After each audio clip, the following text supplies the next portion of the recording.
हाँ जी, कैसे हैं आप सब। मैं मीशा आज फिर से आपके लिए एक डिवाइनली चैनल्ड मैसेज लेकर आई हूँ। यूनिवर्स इस वक्त आपसे क्या कहना चाहता है। इस जन्माष्टमी जो कल पड़ रही है 26 तारीख को, इस जन्माष्टमी बहुत ज़्यादा स्पेशल है।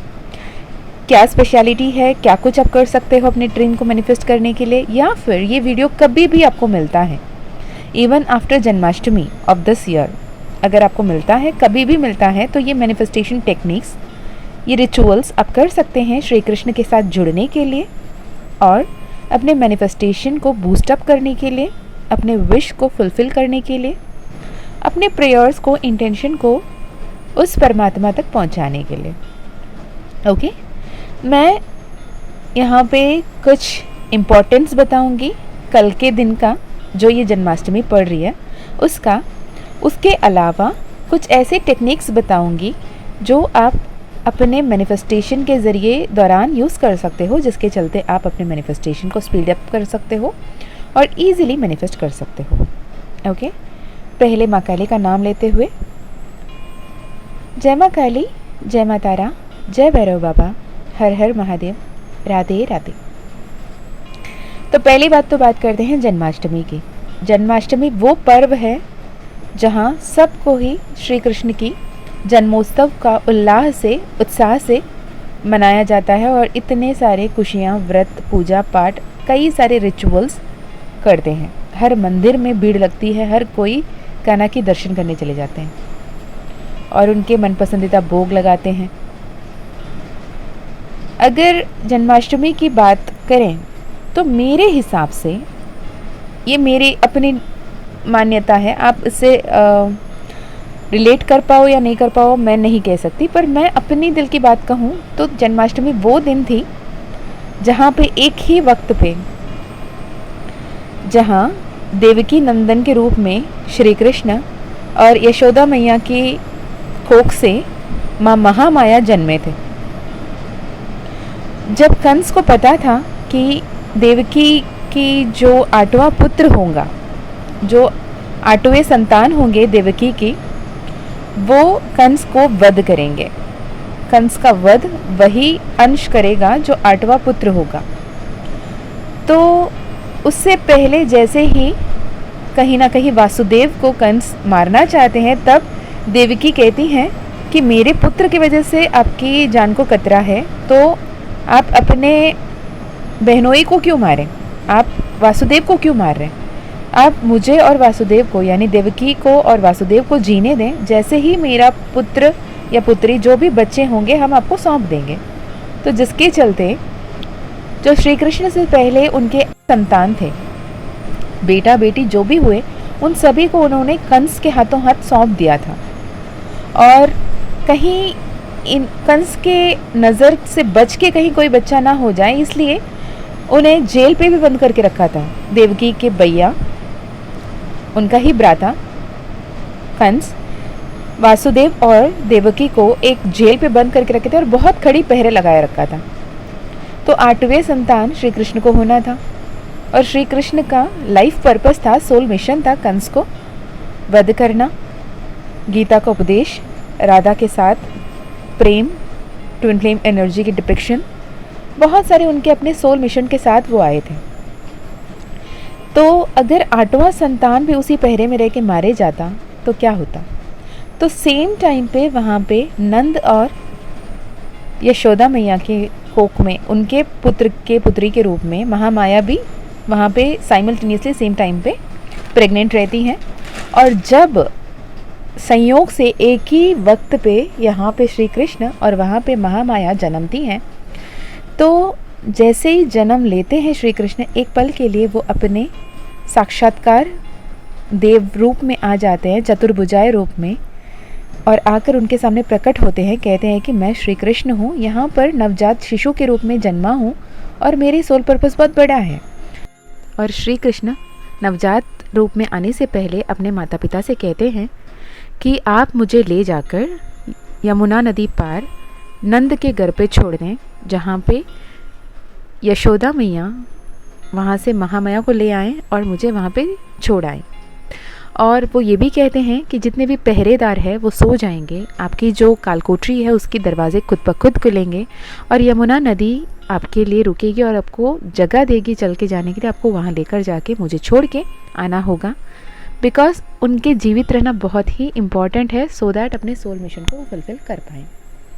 तो इसे सुनते ही वापस जैसे चौंक जाते हैं देवकी और वासुदेव, वापस नवजात शिशु के रूप ले लेते हैं श्री कृष्ण विष्णु, है ना।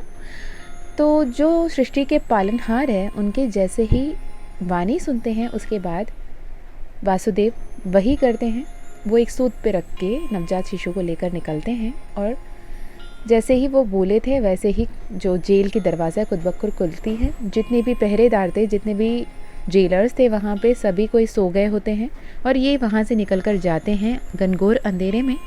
और यमुना नदी के बीच से वो जब रुक कर जगह देती है उन्हें जाने के लिए, वो लेकर जाकर नंदलाल के घर पे, नंद बाबा के घर पे, यहाँ पे नंदलाल को छोड़ देते हैं यशोदा मैया के यहाँ पे। और वहाँ से महामाया एक गर्ल बेबी रहती हैं, उन्हें लेकर आते हैं। तो वो बच्ची को लेकर आके यहाँ पे देवकी के पास रखते हैं और फिर कंस को पता चलता है कि हाँ, अभी देवकी की 8वां पुत्र हो गया, 8वां संतान आ गया है। तो जैसे ही कंस आते हैं, देखते हैं और उस बच्चे को देवकी और वासुदेव के हाथ से छीन लेते हैं। छीन के जब नीचे ज़मीन की ओर पटकते हैं तो वो ऐसे बाउंस होकर आकाश की ओर बढ़ती हैं और अपने विशाल रूप, विकराल रूप ले लेती हैं, महामाया की रूप लेती हैं और कहती हैं कि क्या समझा तूने, तुझे जिसे मारना था, तुम जिसके लिए इंतज़ार कर रहे थे, जिसे वध करना चाहते थे, वो कहीं और सुरक्षित है। मैं तो उसकी बहन हूँ, महामाया हूँ, मुझे मार के क्या ही कर लोगे। मैं चाहूँ तो तुम्हें एक पल में सब कुछ बर्बाद कर सकती हूँ, पर नहीं, ये मेरा पर्पस नहीं है, ये श्री कृष्ण का पर्पस है। तो वो सही वक्त पर आएंगे और तुम्हारे वध करेंगे। ये कह के माँ वहाँ से चली जाती हैं। ओके, तो ये जन्माष्टमी वो दिन है जहाँ पे एक ही समय पे धरती पे एक तरफ श्री कृष्ण ने अवतरित हुआ और एक तरफ महामाया भी अवतरित हुई थी। इसीलिए कालिका, कृष्णा, ये रूप में हम कृष्णा को भी देखते हैं और काली का भी रूप देते हैं। इसीलिए कहते हैं कि कृष्ण का ही फेमिनाइन एनर्जी माँ काली है और माँ काली का मैस्कुलिन एनर्जी यहाँ पर श्री कृष्ण है। ओके, तो बहुत सारे लोग हमेशा ये मंत्र से कंफ्यूजन में भी रहते हैं कि ओम क्लीं कृष्णाय नमः क्या कृष्ण मंत्र है या फिर काली मंत्र है। तो आपके लिए क्लियरली ये बता दूँ, ये खुद ब खुद माँ काली का क्लैरिटी दिया हुआ डाउनलोड है। मैंने पहले भी डिटेल्ड वीडियो बनाई है इस पर कि ओम क्लीं कृष्णाय नमः माँ कालिका का मंत्र है और I am bubbling, energies are high. Okay, ओम क्लीं कृष्णाय नमः ये मंत्र माँ काली का मंत्र है और अगर कृष्ण के लिए मंत्र है वो है ओम कृष्णाय नमः। ओम क्लीं कृष्णाय नमः इज़ फॉर माँ काली एंड ओम कृष्णाय नमः इज़ फॉर श्री कृष्ण।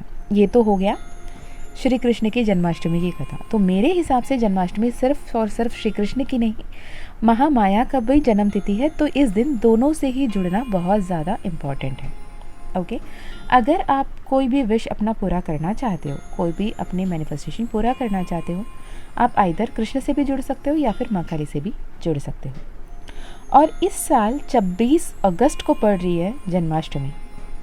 तो यहाँ पे जैसे हमने बात किया 9 साल बाद 888 की एनर्जी 888 यानी आपके डेट के टोटल, आपके मंथ की नंबर, ऑल्सो ईयर का नंबर भी 8 पड़ रहा है।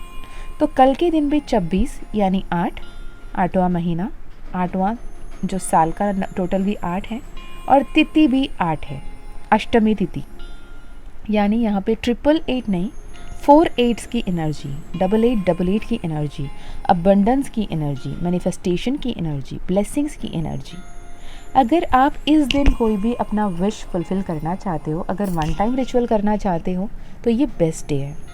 अगर आप जैसे ही कृष्ण से जुड़ते हो तो उनके कुछ स्पेसिफिक मंत्रा से उनसे जुड़ सकते हो, मेडिटेट कर सकते हो, जैसे कि ओम कृष्णाय नमः या फिर कृष्णाय वासुदेवाय वो वाली मंत्र, या फिर मधुराष्टकम सुन सकते हो, या फिर आप हरे रामा हरे कृष्णा का चैंट कर सकते हो, है ना।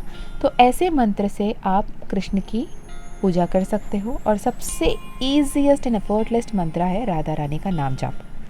अगर आप श्री कृष्ण को पाना चाहते हो, साथ ही राधा रानी का प्यार, प्रेम, सद्भावना भी पाना चाहते हो, तो राधा रानी का नाम जाप भी बहुत ही उचित माना जाता है। ओके, तो इस दिन आप जो भी विश मांगना चाहते हो तो ये नाम जाप कुछ देर 10 मिनट 15 मिनट अपने मन हिसाब से पूजा करें, और उसके बाद अपने जो भी इंटेंशन है उसे क्लियर कम्युनिकेट करके ईश्वर को बताएं कि मुझे ये चाहिए, आप मुझे ये देने के लिए धन्यवाद, एज इफ वो ऑलरेडी हो चुका है। ये हो गई एक टेक्निक। दूसरी टेक्निक ये कि आप श्री कृष्ण को एक लेटर लिख सकते हो, यूनिवर्स को लेटर लिख सकते हो, माँ काली को लेटर लिख सकते हो, जिस भी देवता से आप जुड़ना चाहते हो विद 888 4 टाइम्स 8 मतलब 8888 की एनर्जी से इनफाइनाइट ब्लेसिंग्स, एक लेगेसी, एक फॉर्च्यून को क्रिएट करना चाहते हो, अपने डिज़ायर्ड रियलिटी को पाना चाहते हो, तो आप कल के दिन एक वाइट पेपर लें, चारों कोना में 8888 मतलब 8888 4 टाइम्स 8 की नंबर चारों तरफ लेकें, और ऊपर लिखें श्री कृष्ण के मंत्रा। हो सकता है वो राधा रानी का नाम हो सकता है ओम कृष्णाय नमः या फिर हरे रामा हरे कृष्णा। जो भी मंत्र आप लिखना चाहते हैं वो मंत्र लिखें, और मंत्र लिखने के बाद अपने तन को भी बहुत साफ सफाई से, शुद्धता के साथ, इंटेंशन, क्लियर इंटेंशन के साथ, तन धन मन, है ना, पूरे तरीके से, यानी यंत्र मंत्र तंत्र, paper and pen is your यंत्र, आपके तन जो है वो तंत्र, और आपका मन जो है मंत्र, तीनों को अलाइन करके, माइंड बॉडी सोल को अलाइन करके आप जब उस मैनिफेस्टेशन करने की कोशिश करोगे, आपकी हर विश एफर्टलेसली फुलफिल होना ही होना है। ओके, तो ये सेकेंड टेक्निक हो गया कि आप जो कुछ भी चाहते हो उसे टू एड्रेस करके आप उस डिवाइन एनर्जी को लिख सकते हो। To Shri Krishna, my love Shri Krishna, my dear Shri Krishna, जो भी लिखना है लिखिए। उसके बाद आपके एज ऑन डेट क्या कोई सिचुएशन है, ग्रैटिट्यूड के साथ एक्सप्रेस कीजिए, और क्या कुछ मैनिफेस्ट करना चाहते हो उसे भी लिखिएगा, और नीचे अपने नाम, अपने सिग्नेचर लिखकर उसे जला के आप यूनिवर्स में ब्लो आउट कर सकते हैं with the making a wish कि मुझे पता है कि ये पूरा होगा ही होगा। उसके बाद डाउट नहीं करना है। ओके, ये सेकेंड टेक्निक है। थर्ड टेक्निक है आप संकल्प लेके 108 बार की माला जाप कर सकते हो, हरे रामा हरे कृष्णा की या फिर ओम कृष्णाय नमः की। ऐसे मंत्र जाप से भी आपको बहुत अच्छा लगेगा। ओके, पहली बात तो ये, जो भी नेगेटिविटी है, नेगेटिव थॉट्स है, नेगेटिव बिलीफ्स है, सबको लेट गो करने की सबसे उच्चतम दिन है कल के दिन। और 8888 एनर्जीज, यानी अपने जो भी विशेस हैं, जो कुछ भी आप फुलफिल करना चाहते हो, पाना चाहते हो, तो सब के लिए मैनिफेस्टेशन इंटेंशन सेट करने की सबसे बेहतरीन दिन है कल के दिन। होप अगर ये वीडियो आपको 26 अगस्त से पहले मिलता है तो भी ये रिचुअल्स कर सकते हैं, या फिर आप कभी भी देखते हो तब से भी ये आपके लिए होगा, क्योंकि ये टाइमलेस मैसेज है। तो कृष्णा से जुड़ने के लिए आप ये टेक्निक्स यूज़ कर सकते हैं। और अब मैं बताऊंगी कुछ ऐसे उपाय जो आप कर सकते हैं, या फिर कोई ऐसे रिचुअल्स जो आप कर सकते हैं अगर आप उनमें से हो जो कृष्ण मंदिर जाते हैं, कृष्ण से जुड़ते हैं, पूजा पाठ करते हैं। तो अगर कल के दिन आप जा रहे हो तो हो सके तो 3 या 5 मोरपंख लेकर कृष्ण और राधा रानी से चुआ कर अपने घर लेकर आना, और उस पंख को जब जब देखोगे तब तक श्री कृष्ण को थैंक यू बोलना। ओके, कुछ ऐसे, अगर 5 लिया तो 5, 4 लिया तो 4, 3 लिया तो 3, ऐसे 3 चीज़ों के ग्रैटिट्यूड बोलते रहना। जब जब आप उसे देखोगे subconsciously, is as if subliminal type है वो, कि आप उसे देखेंगे एंड थैंक यू बोलेंगे फॉर द प्रीशियस थिंग्स जो भी आपको ऑलरेडी ब्लेसिंग्स मिली है। फिर बाकी के 3 आप क्या मैनिफेस्ट करना चाहते हो, ये भी सबलिमिनली बहुत अच्छे तरीके से काम करेगा। Okay, I am seeing 444 in the screen, और अगर आपको आसपास 444 ज़्यादा दिख रहा है तो ये कंफर्मेशन है कि आपके लिए ये मैसेज है, या फिर 4334 ऐसे नंबर्स भी आपके लिए हो सकता है कंफर्मेशन कि ये मैसेज जब भी आपके सामने आए, ये मैसेज आप ही के लिए है। Okay, happy manifestation, happy Janmashtami. Krishna आपके हर एक मनोकामना पूर्ण करें, माँ काली आपके हर एक मनोकामना पूर्ण करें, महादेव आपके हर एक मनोकामना पूर्ण करें। मैं मिलती हूँ और एक चैनल वीडियो में, तब तक अपना ध्यान रखिएगा, खुश रहिएगा, अच्छे अच्छे कर्म करते रहिएगा। और अगर आपको पर्सनल काउंसलिंग कराना है, पर्सनल सेशन कराना है, या फिर माँ काली का मानसा मंथन फ्यूचर सेल्फ असेंशन कोर्स करनी है, स्पिरिचुअलिटी पे आगे कैसे पढ़ना है, ट्विन फ्लेम के कौन से स्टेज में स्टक हो, आगे कैसे अपने लाइफ में आगे बढ़ना है, जो कुछ भी आपको पूछना है या काउंसलिंग चाहिए, आप डिस्क्रिप्शन में दिए गए ईमेल आईडी या फिर व्हाट्सएप लिंक से कांटेक्ट कर सकते हो। और क्या, बहुत ज़्यादा प्यार, बहुत ज़्यादा प्रेयर्स, बहुत ज़्यादा ब्लेसिंग्स। हमेशा ये अफर्म करते रहें कि I am open and receptive to all the magics, miracles, all the prayers and all the right things coming my way. Okay, हमेशा ये अफर्म करते रहें, I am blessed, I am protected, I am guided. Thank you for listening to me, thank you for all the love, thank you for all the blessings. मैं मिलती हूँ आपको next video में, तब तक अपना ध्यान रखिएगा, अच्छे अच्छे कर्म करते रहिएगा, खुश रहिएगा, सेल्फ लव करते रहिएगा, अपनों का भी ध्यान रखिएगा। Bye bye. जय माँ काली, जय माँ तारा, जय भैरव बाबा, हर हर महादेव।